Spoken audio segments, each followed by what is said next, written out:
നമസ്കാരം. N4 ന്യൂസിന്റെ ഇന്നത്തെ വാർത്തകളിലേക്ക് സ്വാഗതം. ആദ്യം പ്രധാന വാർത്തകൾ. പുതുക്കാട് KSRTC ബസ് സ്റ്റാൻഡിന്റെ വികസനവുമായി ബന്ധപ്പെട്ട് ഗതാഗത വകുപ്പ് മന്ത്രി KB ഗണേഷ് കുമാറിന്റെ ചേംബറിൽ ചർച്ച നടത്തി.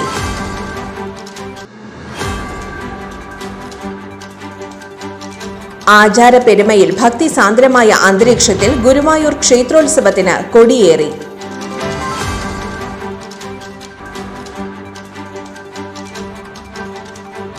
ഇരിങ്ങാലക്കുട മുരിയാട് അണ്ടിക്കമ്പനി പരിസരത്ത് തീപിടുത്തം. തീർത്ഥാടനത്തിന്റെ ഭാഗമായി സേലത്ത് നിന്നുള്ള 25 പേരുടെ ഒരു ഭക്തസംഘം ആറാട്ടുപുഴ ക്ഷേത്രത്തിലെത്തി. നഗരസഭയുടെ 2025-26 വാർഷിക പദ്ധതിയുടെ വികസന സെമിനാറിലേക്കുള്ള കരട് പദ്ധതി രേഖയ്ക്ക് കൗൺസിൽ അംഗീകാരം നൽകി. പറപ്പൂക്കര ഗ്രാമപഞ്ചായത്ത് വാർഷിക പദ്ധതിയിൽ ഉൾപ്പെടുത്തി പട്ടികജാതി വിദ്യാർത്ഥികൾക്ക് നൽകുന്ന ലാപ്ടോപ്പ് വിതരണത്തിന്റെ ഉദ്ഘാടനം നടത്തി. വിശദമായ വാർത്തയിലേക്ക്. പുതുക്കാട് KSRTC ബസ് സ്റ്റാൻഡിന്റെ വികസനവുമായി ബന്ധപ്പെട്ട് ഗതാഗത വകുപ്പ് മന്ത്രി KB ഗണേഷ് കുമാറിന്റെ ചേംബറിൽ ചർച്ച നടത്തി. KK രാമചന്ദ്രൻ MLAയുടെ ആവശ്യപ്രകാരമാണ് യോഗം ചേർന്നത്. ഗതാഗത വകുപ്പ് മന്ത്രി KB Ganesh Kumar, KK Ramachandran MLA, KSRTC MD Pramod Shankar ഉൾപ്പെടെയുള്ള ഉന്നത ഉദ്യോഗസ്ഥർ യോഗത്തിൽ പങ്കെടുത്തു. അനുയോജ്യമായ വികസന പ്രവൃത്തികൾ നടപ്പാക്കുന്നതിനായി MLAയും KSRTC MD ഉൾപ്പെടെയുള്ള ഉന്നത ഉദ്യോഗസ്ഥരും മാർച്ച് 13-ന് 10:30 സ്ഥലം സന്ദർശിക്കുന്നതിനും തുടർ നടപടികൾ സ്വീകരിക്കുന്നതിനും തീരുമാനിച്ചു. ആചാരപ്പെരുമയിൽ ഭക്തിസാന്ദ്രമായ അന്തരീക്ഷത്തിൽ ഗുരുവായൂർ ക്ഷേത്രോത്സവത്തിന് കൊടിയേറി. രാത്രി 9-ഓടെ തന്ത്രി ചേന്നാസ് ദിനേശൻ നമ്പൂതിരിപ്പാടാണ് കൊടിയേറ്റം നിർവഹിച്ചത്. ഇന്നലെ സന്ധ്യയ്ക്ക് ദീപാരാധനയ്ക്ക് ശേഷം കൊടിയേറ്റ ചടങ്ങുകൾക്ക് തുടക്കമായി. ക്ഷേത്രം ഊരാളൻ മല്ലിശ്ശേരി കൃഷ്ണൻ നമ്പൂതിരിപ്പാട് തന്ത്രി ചേന്നാസ് ദിനേശൻ നമ്പൂതിരിപ്പാടിന് കൂറയും പവിത്രവും നൽകി ആചാര്യവരണം നടത്തി. തുടർന്ന് ഉത്സവ മുളയറയിൽ നവധാന്യങ്ങൾ മുളയിട്ടു. പള്ളിവേട്ട ദിവസം വരെ മുളയറയിൽ പ്രത്യേക പൂജകളുണ്ടാവും. മുളയിടലിനു ശേഷം ശ്രീകോവിലിനകത്ത് പൂജിച്ച സപ്തവർണ്ണക്കൊടി മന്ത്രജപങ്ങളുടെയും ഭക്തരുടെ നാരായണനാമ ജപങ്ങളോടെയും തന്ത്രി ചേന്നാസ് ദിനേശൻ നമ്പൂതിരിപ്പാട് സ്വർണ്ണ കൊടിമരത്തിൽ ഉയർത്തി. അതിനുശേഷം അത്താഴപൂജയും കൊടിപ്പുറത്ത് വിളക്കും നടന്നു. ഇന്ന് രാവിലെ ദിക്ക് കൊടികൾ സ്ഥാപിക്കും. ദിവസവും രാവിലെയും വൈകിട്ടും മേളത്തോടെ കാഴ്ച ശീവേലിയുണ്ടാവും. രാവിലെ 11-ന് നാലമ്പലത്തിനകത്ത് തെക്ക് ഭാഗത്തും രാത്രി 8-ന് ക്ഷേത്ര വടക്കേ നടയിലും ഗുരുവായൂരപ്പനെ പഴുക്കാ മണ്ഡപത്തിൽ എഴുന്നള്ളിച്ചു വയ്ക്കും. ഇരിങ്ങാലക്കുട മുരിയാട് അണ്ടിക്കമ്പനി പരിസരത്ത് തീപിടുത്തം. മുരിയാട് ഗ്രാമപഞ്ചായത്ത് വാർഡ് 5-ൽ അണ്ടിക്കമ്പനി പരിസരത്ത് തളിയത്ത് വീട്ടിൽ പൗലോസിന്റെ പറമ്പിലാണ് തീപിടുത്തമുണ്ടായത്. ഇലക്ട്രിക് കമ്പിയിലേക്ക് കവുങ്ങ് വീണതാണ് തീപിടുത്തത്തിന് കാരണമെന്ന് പറയപ്പെടുന്നു.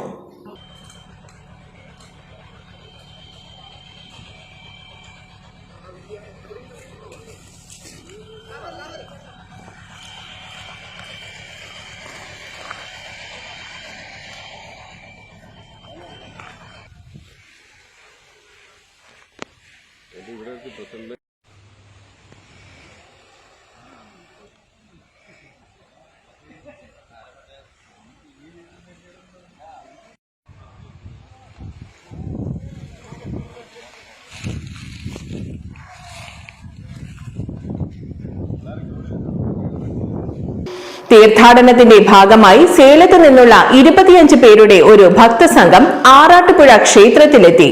എല്ലാ വർഷവും ആറാട്ടുപുഴ പൂരത്തിന് മുൻപാണ് ഇവർ എത്താറുള്ളത്.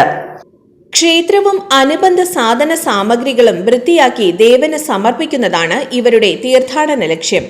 2 ദിവസത്തെ സേവനമാണ് അവരുടെ സമർപ്പണം. ക്ഷേത്രത്തിലെ വിവിധ തരത്തിലുള്ള വിളക്കുകൾ, പറകൾ, കൈപ്പന്തത്തിന്റെ നാഴികൾ, ദീപസ്തംഭങ്ങൾ, കലശക്കുടങ്ങൾ, കുത്തുവിളക്കുകൾ, ആലില വിളക്ക്, സോപാനം, ബലിക്കല്ലുകൾ, നമസ്കാര മണ്ഡലത്തിലെ തൂണുകൾ, പിച്ചള പൊതിഞ്ഞ വിളക്കുമാടം, ഓട്ടുചെരാതുകൾ, ഗോപുരത്തിലെ തൂണുകൾ, തൃപ്പടികൾ, ചുറ്റമ്പല വാതിലുകൾ തുടങ്ങിയവ വൃത്തിയാക്കി സ്വർണ്ണവർണ്ണമാക്കി. ചുറ്റമ്പല നടപടിയും വിളക്കുമാടത്തറയും നടപ്പുരയും മനോഹരമാക്കിയിട്ടുണ്ട്. വിദ്യാർത്ഥികൾ, അധ്യാപകർ, സർക്കാർ ജീവനക്കാർ, വ്യവസായികൾ, സർവീസിൽ നിന്നും വിരമിച്ചവർ എന്നിവരടങ്ങുന്ന സംഘത്തിൽ 11 സ്ത്രീകളും 9 പുരുഷന്മാരും 3 കുട്ടികളുമുണ്ട്. സേലം സ്വദേശിയായ പാർത്ഥസാരഥിയുടെ നേതൃത്വത്തിൽ 2 ദിവസമായാണ് ശുചീകരണ പ്രവർത്തികൾ നടന്നത്. നഗരസഭയുടെ 2025-26 വാർഷിക പദ്ധതിയുടെ വികസന സെമിനാറിലേക്കുള്ള കരട് പദ്ധതി രേഖയ്ക്ക് കൗൺസിൽ അംഗീകാരം നൽകി. ബഡ്ജറ്റ് വിഹിതമായി നഗരസഭയ്ക്ക് അനുവദിച്ചിട്ടുള്ള 21 കോടി രൂപയ്ക്ക് പുറമെ തനത് ഫണ്ടും ഹെൽത്ത് ഗ്രാന്റ്, ശുചിത്വ മിഷൻ ഗ്രാന്റ് തുടങ്ങിയ ഫണ്ടുകളും ഉൾപ്പെടുന്നതാണ് ഈ വർഷത്തെ പദ്ധതികൾ. ഇതോടൊപ്പം സ്വകാര്യ പങ്കാളിത്തം കൂടി ഉൾപ്പെടുത്തി വിവിധ പദ്ധതികളും തയ്യാറാക്കും. പട്ടണത്തിന്റെ വിവിധ സ്ഥലങ്ങൾ ശുചിത്വത്തോടൊപ്പം സൗന്ദര്യവൽക്കരണവും നടത്താൻ പൊതുജന സഹകരണത്തോടെ പദ്ധതികൾ നടപ്പിലാക്കാൻ കൗൺസിൽ തീരുമാനിച്ചു. മേൽപ്പാലങ്ങളുടെയും അടിപ്പാതകളുടെയും പാർക്കിംഗ് സ്ഥലങ്ങളും ഫുട്പാത്തുകളും പ്രധാന റോഡുകളും ബെൽ മൗത്തുകളും മീഡിയനുകളും വഴിയോരങ്ങളും സൗന്ദര്യവൽക്കരിക്കുന്നതിന് സന്നദ്ധ സംഘടനകളുടെയും സ്ഥാപനങ്ങളുടെയും സഹകരണത്തോടെ പദ്ധതി രൂപീകരിക്കാനും റോഡുകളുടെയും പ്രധാന സ്ഥാപനങ്ങളുടെയും പേരുകൾ സൂചിപ്പിക്കുന്ന സൈൻ ബോർഡുകൾ, ക്യാമറകൾ, വളവുകളിൽ അപകടങ്ങൾ ഒഴിവാക്കുന്നതിനുള്ള കണ്ണാടികൾ, സോളാർ ലൈറ്റുകൾ തുടങ്ങി വിവിധങ്ങളായ പദ്ധതികൾ പൊതുജന സഹകരണത്തോടെ നടത്താനും തീരുമാനിച്ചു. പറപ്പൂക്കര ഗ്രാമപഞ്ചായത്ത് വാർഷിക പദ്ധതിയിൽ ഉൾപ്പെടുത്തി പട്ടികജാതി വിദ്യാർത്ഥികൾക്ക് നൽകുന്ന ലാപ്ടോപ്പ് വിതരണത്തിന്റെ ഉദ്ഘാടനം നടത്തി. പറപ്പൂക്കര ഗ്രാമപഞ്ചായത്ത് പ്രസിഡന്റ് ഇ.കെ. അനൂപ് ഉദ്ഘാടനം നിർവഹിച്ചു. വികസന standing committee chairman KC. Pradeep അധ്യക്ഷനായി. വിദ്യാഭ്യാസ ആരോഗ്യ standing committee chairman NM. Pushpakaran, panchayat secretary G. Sabitha, assistant secretary Vijayan MK., SC. Promoter Sangeetha ES. എന്നിവർ സംസാരിച്ചു. 5,64,800 രൂപ ചെലവിൽ 16 വിദ്യാർത്ഥികൾക്കാണ് ലാപ്ടോപ്പ് നൽകിയത്. ഇന്നത്തെ സ്വർണ്ണവില നോക്കാം. സ്വർണ്ണവില 30 രൂപ കുറഞ്ഞു. ഗ്രാമിന് 8,020 രൂപ, പവന് 64,160 രൂപ.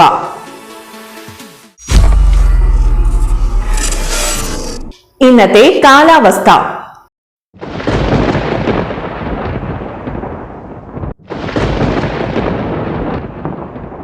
കൂടിയ താപനില 37 ഡിഗ്രി സെൽഷ്യസ്, കുറഞ്ഞ താപനില 26 ഡിഗ്രി സെൽഷ്യസ് രേഖപ്പെടുത്തി.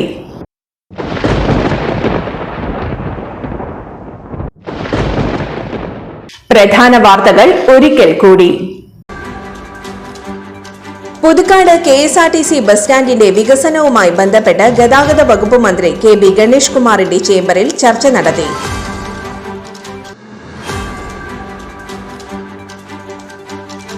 ആചാരപ്പെരുമയിൽ ഭക്തിസാന്ദ്രമായ അന്തരീക്ഷത്തിൽ ഗുരുവായൂർ ക്ഷേത്രോത്സവത്തിന് കൊടിയേറി.